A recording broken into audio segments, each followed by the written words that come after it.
ಕೇರಳದಲ್ಲಿ ಕನ್ನಡಿಗರನ್ನ ಟಾರ್ಗೆಟ್ ಮಾಡ್ತಾ ಪಿಣರಾಯಿ ಸರ್ಕಾರ ಎಂಬ ಪ್ರಶ್ನೆ ಮೂಡ್ತಾ ಇದೆ. ಇನ್ನು ಮಲಯಾಳಂ ಹೇರಿಕೆಗೆ ಸಿಎಂ ಸಿದ್ದರಾಮಯ್ಯ ಅವರು ಕೂಡ ಅಸಮಾಧಾನವನ್ನ ವ್ಯಕ್ತಪಡಿಸ್ತಾ ಇದ್ದಾರೆ. ಇನ್ನು ಕೇರಳದಲ್ಲಿ ಕನ್ನಡಿಗರನ್ನ ಟಾರ್ಗೆಟ್ ಮಾಡ್ತಾ ಪಿಣರಾಯಿ ಸರ್ಕಾರ ಮಲಯಾಳಂ ಹೇರಿಕೆಗೆ ಸಿಎಂ ಸಿದ್ದರಾಮಯ್ಯ ಅಸಮಾಧಾನವನ್ನ ವ್ಯಕ್ತಪಡಿಸ್ತಾ ಇದ್ದಾರೆ. ಕೇರಳ ಸಿಎಂ ಪಿಣರಾಯಿ ವಿಜಯನ್ಗೆ ಸಿದ್ದರಾಮಯ್ಯ ಅವರು ಪತ್ರವನ್ನ ಬರೆದಿದ್ದಾರೆ. ಮಲಯಾಳಂ ಭಾಷಾ ಮಸೂದೆ ಸಂವಿಧಾನ ಉಲ್ಲಂಘನೆ, ಕೇರಳ ಪಿಣರಾಯಿ ಸರ್ಕಾರದ ಬಿಲ್ಗೆ ವ್ಯಾಪಕ ವಿರೋಧ ವ್ಯಕ್ತ ಆಗಿದೆ. ಕಾಸರಗೋಡಿನಲ್ಲಿ ಕನ್ನಡಿಗರ ಮೇಲೆ ದುಷ್ಪರಿಣಾಮ ಬೀರ್ತಾ ಇದೆ. ಒಂದು ಭಾಷೆಯನ್ನ ಮತ್ತೊಬ್ಬರ ಮೇಲೆ ಹೇರಬಾರದು. ಭಾಷಾ ಮಸೂದೆಯ ಪುನರ್ ಪರಿಶೀಲನೆಗೆ ಸಿದ್ದರಾಮಯ್ಯ ಒತ್ತಾಯವನ್ನ ಮಾಡಿದ್ದಾರೆ. ಪತ್ರವನ್ನು ಕೂಡ ಬರೆದಿದ್ದಾರೆ. ಇನ್ನು ಕೇರಳದಲ್ಲಿ ಕನ್ನಡಿಗರನ್ನ ಟಾರ್ಗೆಟ್ ಮಾಡ್ತಾ ಪಿಣರಾಯಿ ಸರ್ಕಾರ ಮಲಯಾಳಂ ಹೇರಿಕೆಗೆ ಸಿಎಂ ಸಿದ್ದರಾಮಯ್ಯ ತೀವ್ರ ಅಸಮಾಧಾನವನ್ನ ವ್ಯಕ್ತಪಡಿಸಿದ್ದಾರೆ. ಕೇರಳ ಸಿಎಂ ಪಿಣರಾಯಿ ವಿಜಯನ್ಗೆ ಸಿದ್ದರಾಮಯ್ಯ ಅವರು ಪತ್ರವನ್ನು ಕೂಡ ಬರೆದಿದ್ದಾರೆ. ಮಲಯಾಳಂ ಭಾಷಾ ಮಸೂದೆ ಸಂವಿಧಾನ ಉಲ್ಲಂಘನೆ, ಇನ್ನು ಕೇರಳ ಪಿಣರಾಯಿ ಸರ್ಕಾರದ ಬಿಲ್ಗೆ ವ್ಯಾಪಕ ವಿರೋಧ ಕೂಡ ವ್ಯಕ್ತವಾಗ್ತಾ ಇದೆ. ಕಾಸರಗೋಡಿನಲ್ಲಿನ ಕನ್ನಡಿಗರ ಮೇಲೆ ಇದು ದುಷ್ಪರಿಣಾಮವನ್ನ ಬೀರುತ್ತೆ. ಒಂದು ಭಾಷೆಯನ್ನ ಮತ್ತೊಬ್ಬರ ಮೇಲೆ ಹೇರಬಾರದು. ಇದು ಸಂವಿಧಾನಕ್ಕೂ ಕೂಡ ವಿರೋಧವಾಗಿದೆ. ಇನ್ನು ಭಾಷಾ ಮಸೂದೆಯ ಪುನರ್ ಪರಿಶೀಲನೆಗೆ ಸಿದ್ದರಾಮಯ್ಯ ಅವರು ಒತ್ತಾಯವನ್ನು ಕೂಡ ಮಾಡಿದ್ದಾರೆ. ಜೊತೆಗೆ ಒಂದು ಪತ್ರವನ್ನು ಕೂಡ ಬರೆದಿದ್ದಾರೆ. ಆ ಒಂದು ಪತ್ರವನ್ನು ಕೂಡ ನೀವು ಗಮನಿಸ್ತಾ ಇರಬಹುದು. ಕೇರಳ ಸಿಎಂ ಪಿಣರಾಯಿ ವಿಜಯನ್ಗೆ ಸಿದ್ದರಾಮಯ್ಯ ಅವರು ಪತ್ರವನ್ನ ಬರೆದಿದ್ದಾರೆ. ಒಂದು ಭಾಷೆಯನ್ನ ಮತ್ತೊಬ್ಬರ ಮೇಲೆ ಹೇರಬಾರದು. ಇದು ಸಂವಿಧಾನಕ್ಕೂ ಕೂಡ ವಿರೋಧ. ಅವರ ಭಾಷೆ ಅವರಿಗೆ ದೊಡ್ಡದಿರುತ್ತೆ.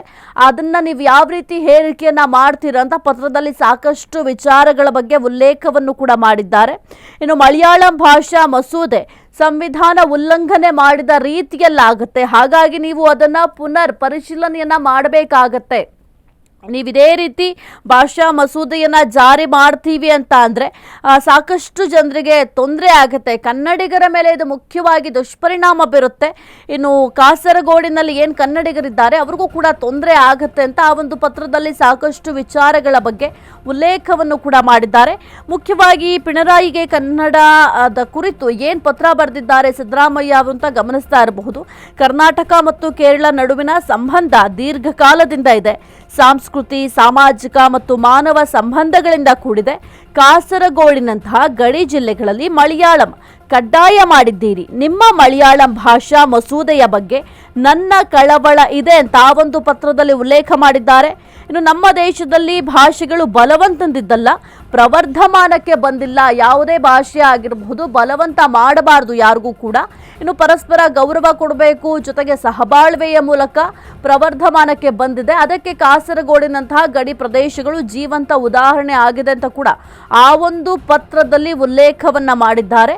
ಜೊತೆಗೆ ಪೀಳಿಗೆಯಿಂದ ಪೀಳಿಗೆಗೆ ದೈನಂದಿನ ಜೀವನ, ಶಿಕ್ಷಣ ಸಾಮರಸ್ಯ ರೂಪಿಸ್ತಾ ಇದೆ. ಭಾಷಾ ಅಲ್ಪಸಂಖ್ಯಾತ ಸಮುದಾಯಗಳಿಗೆ ಭಾಷೆ ಕೇವಲ ಶೈಕ್ಷಣಿಕ ಆಯ್ಕೆಯಲ್ಲ, ಭಾಷೆ ಅವರಿಗೊಂದು ಗುರುತು, ಘನತೆ ಮತ್ತು ಅವಕಾಶದ ಪ್ರವೇಶ. ಒಂದೇ ಭಾಷಾ ಮಾರ್ಗ ಒತ್ತಾಯಿಸುವ ಯಾವುದೇ ನೀತಿ ಮಕ್ಕಳ ಮೇಲೆ ಹೊರೆ ಆಗಬಾರದು. ಕಾಸರಗೋಡಿನಲ್ಲಿ ಗಣನೀಯ ಭಾಗವು ಕನ್ನಡದಲ್ಲಿ ಶಿಕ್ಷಣವನ್ನು ಅವಲಂಬಿಸಿದೆ. ನಮ್ಮ ಸಂವಿಧಾನವು ಭಾಷಾ ಅಲ್ಪಸಂಖ್ಯಾತರಿಗೆ ನಿಸ್ಸಂದಿಗ್ಧ ರಕ್ಷಣೆ ನೀಡುತ್ತೆ. ಕೇರಳ ಸರ್ಕಾರವು ಪ್ರಸ್ತಾವಿತ ವಿಧಾನವನ್ನ ಮರುಪರಿಶೀಲಿಸಬೇಕು ಅಂತ ಈ ಒಂದು ಪತ್ರದಲ್ಲಿ ಸಾಕಷ್ಟು ವಿಚಾರಗಳ ಬಗ್ಗೆ ಉಲ್ಲೇಖವನ್ನ ಮಾಡಿದ್ದಾರೆ. ಕಾಸರಗೋಡಿನಲ್ಲಿರುವಂತಹ ಕನ್ನಡಿಗರ ಮೇಲೆ ಈ ಒಂದು ನೀವು ಭಾಷಾ ಹೇರಿಕೆಯನ್ನ ಮಾಡ್ತಾ ಇದ್ರೆ ಅಲ್ಲಿರುವಂತಹ ಕನ್ನಡಿಗರಿಗೆ ದುಷ್ಪರಿಣಾಮ ಬೀರುತ್ತೆ ಅವರ ಮೇಲೆ. ಜೊತೆಗೆ ಯಾವುದೇ ಒಂದು ಭಾಷೆ ಆಗಿರಬಹುದು ಬಲವಂತವಾಗಿ ಒಬ್ಬರ ಮೇಲೆ ಹೇರಿಕೆಯನ್ನ ಮಾಡಬಾರ್ದು. ಪ್ರತಿಯೊಂದು ಭಾಷೆಗೂ ಕೂಡ ಅದರದ್ದೇ ಆದಂತಹ ಗೌರವ ಇರುತ್ತೆ. ಸಹಬಾಳ್ವೆಯ ಮೂಲಕ ನಾವು ಆ ಒಂದು ಭಾಷೆಯನ್ನು ಅಳವಡಿಸ್ಕೊಳ್ಬೇಕಾಗತ್ತೆ.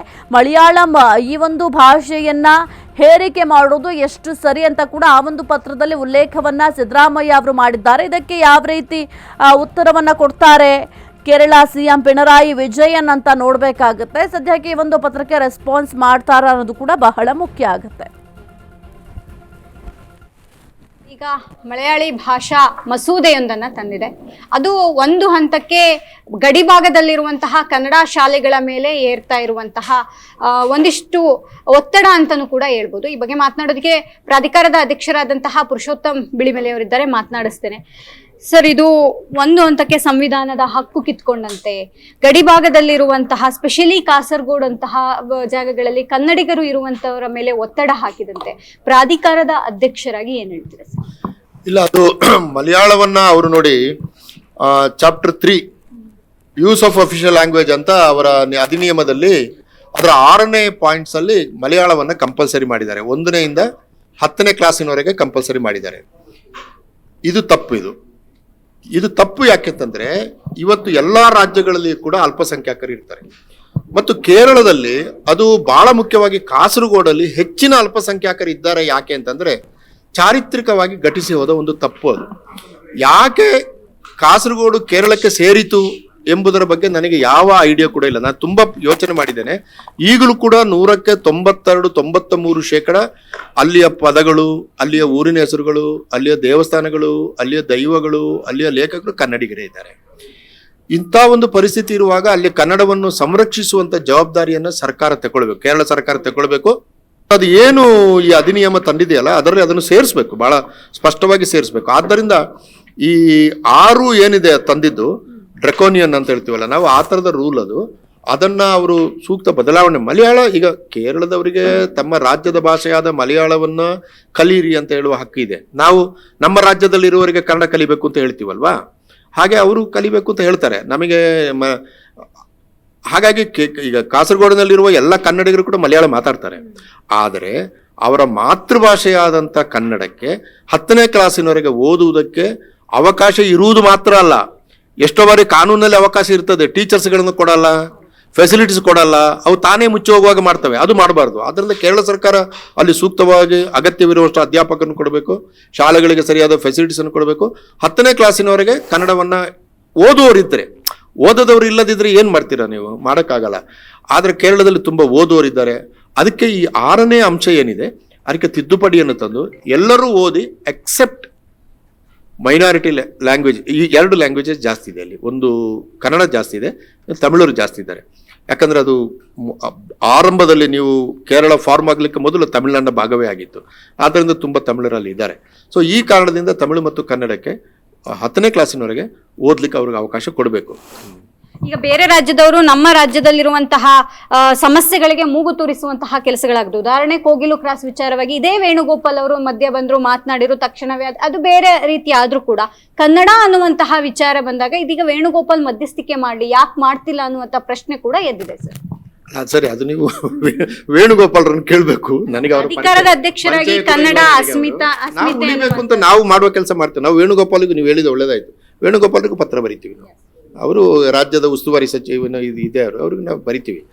ಹಾಗಾಗಿ ಅಂದರೆ ಪ್ರಜಾಪ್ರಭುತ್ವದಲ್ಲಿ ಇವರು ರಾಜಕಾರಣಿಗಳು. ಇವರು ಪ್ರಜಾಪ್ರಭುತ್ವದಲ್ಲಿ ಮುಖ್ಯಮಂತ್ರಿ, ಯಾವ ಪಕ್ಷವೇ ಇರಲಿ ಮುಖ್ಯಮಂತ್ರಿ, ಗವರ್ನರ್ ಯಾರೇ ಇರಲಿ ಗವರ್ನರ್, ಪ್ರಧಾನಮಂತ್ರಿ ಯಾರೇ ಇರಲಿ ಪ್ರಧಾನಮಂತ್ರಿ, ರಾಷ್ಟ್ರಪತಿ, ಇವೆಲ್ಲ ಪ್ರಜಾಸತ್ತೆಯಲ್ಲಿ ಭಾಳ ಗಟ್ಟಿಯಾಗಿರುವ ಸ್ತಂಭಗಳು. ಆ ಸ್ತಂಭಗಳಿಗೆ ನಾವು ತಲುಪಿಸೋದು ನಮ್ಮ ಕರ್ತವ್ಯ. ಯಾಕಂದ್ರೆ ನಾವು ಕೂಡ ಒಂದು ಶಾಸನಬದ್ಧ ಸಂಸ್ಥೆ ಆದ್ದರಿಂದ ನಾವು ಆ ಥರದ ಕೆಲಸಗಳನ್ನು ಹೆಚ್ಚು ಮಾಡ್ತೀವಿ.